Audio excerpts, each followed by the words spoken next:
12 साल तक के उपवास रहते हैं। अब उपवास के लिए भी, व्रत के लिए भी एक विधा है। जैसे कई बार क्या होता है, 2 दिन एकादशी पड़ जाता है।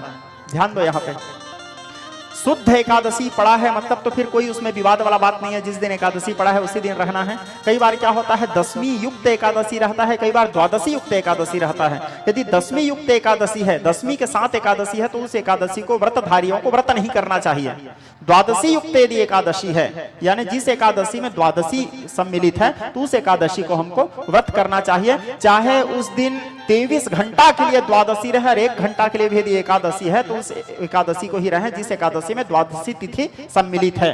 द्वादशी युक्त एकादशी को रहने का महत्व माना गया है। 12 वर्ष तक रहें। 12 वर्ष के पश्चात 1 महीना में 2 बार एकादशी पड़ता है। और जो एकादशी 12 महीना नहीं रह सकते, 12 वर्ष नहीं रह सकते, तो फिर वो 12 महीना में भी जैसे वो नहीं रह पा रहे हैं, तो भीमसेनी एकादशी पड़ता है ज्येष्ठ मास में। भीमसेनी एकादशी, उसको निर्जला एकादशी भी कहा जाता है। निर्जला एकादशी तो प्रत्येक सनातनी को करना चाहिए।